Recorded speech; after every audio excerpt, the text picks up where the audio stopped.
क्या आपने कभी नोटिस किया है कुरान में अल्लाह ने कई जगह फरमाया अल्लाह सब कुछ जानता है, लेकिन एक जगह अल्लाह इंसान से कहता है तुम नहीं जानते। आखिर कुरान हमारी इस बेबसी और लाइल्मी को बार बार हाईलाइट क्यों करता है? प्रोफेसर अली की किताब रिवाइविंग योर रियल आइडेंटिटी का एक बाब इसी सवाल का जवाब देता है। हम सब की ज़िंदगी में एक ऐसा मोड़ आता है जब लगता है कि कहानी ख़त्म हो गई, कोई रिश्ता टूट गया, ख्वाब बिखर गए या कोई अपना हमेशा के लिए बछड़ गया। दिल चीख कर कहता है कि बस अब सब ख़त्म।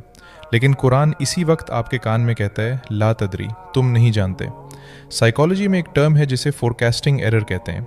रिसर्च बताती है कि इंसान फ्यूचर प्रिडिक्ट करने में बहुत ही बुरा है।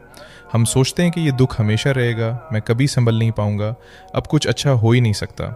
लेकिन साइंस कहती है कि हमारी ये पेशगोइयाँ अक्सर गलत होती हैं, और कुरान ने ये बात 1400 साल पहले ही वाजे कर दी थी। इस आयत का सबसे जादुई लफ्ज़ है युहदिस। अल्लाह ने ये नहीं कहा कि अल्लाह तुम्हें कुछ देगा या भेज देगा। अल्लाह ने फरमाया युहदिस, जिसका रूट वर्ड है हद्दिस, यानी किसी ऐसी चीज़ को वजूद में लाना जो पहले थी ही नहीं। इसी रूट से लफ्ज़ हदीस बनता है, यानी नई बात, नई खबर। अल्लाह दरअसल आपसे कह रहा है कि तुम जिस फ्यूचर का सोच भी नहीं सकते, मैं वहाँ से एक बिल्कुल नई कहानी शुरू करने वाला हूँ। आइए मक्का की एक इंतहाई बावकार खातून की ज़िंदगी देखते हैं, उम्मे सलमा रज़ी अल्लाह अन्हा। उनके शौहर अबू सलमा सिर्फ उनके जीवन साथी नहीं, सफ़रे ईमान के रफ़ीक भी थे। जब मदीना हिजरत का वक्त आया तो कहानी ने एक ऐसा दर्दनाक मोड़ लिया जिसका तसव्वुर भी मुमकिन न था। रास्ते में उम्मे सलमा के कबीले ने उन्हें रोक लिया और कहा हमारी बेटी कहीं नहीं जाएगी। जवाब में अबू सलमा के कबीले वाले आए और उन्होंने छोटा बच्चा भी माँ से छीन लिया। एक ही दिन में, एक ही लम्हे में उम्मे सलमा से उनका शौहर और उनका बच्चा दोनों जुदा हो गए। साइकोलॉजी में उसे एम्बिग्यूअस लॉस कहते हैं। ये दुख की सबसे तकलीफदेह शक्ल है, जहाँ इंसान जिंदा तो होता है लेकिन आपके पास नहीं होता। आप ना उसे भूल सकते हैं ना पा सकते हैं।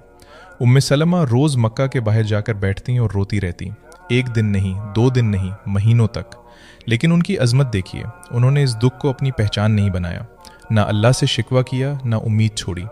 साल भर बाद हालात बदले, बच्चा भी मिला और मदीना जाने की इजाज़त भी मिल गई। मदीना पहुंचकर कुछ अरसा सुकून मिला, लेकिन फिर रज़वा ओहद के ज़ख्मों की वजह से अबू सलमा इंतकाल कर गए। अब अगर कोई उम्मे सलमा से पूछता कि आपका फ्यूचर क्या है, तो उनका जवाब होता मुझे नहीं मालूम।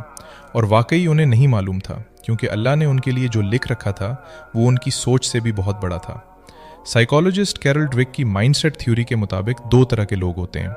एक वो जो कहते हैं कि ये मेरी फाइनल सिचुएशन है, और दूसरे वो जो मानते हैं कि कहानी अभी ख़त्म नहीं हुई। कुरान हमें यही दूसरा माइंडसेट देता है, ला तदरी, तुम अभी पूरी कहानी नहीं जानते। और फिर अल्लाह ने वो किया जो कायनात में कोई सोच भी नहीं सकता था।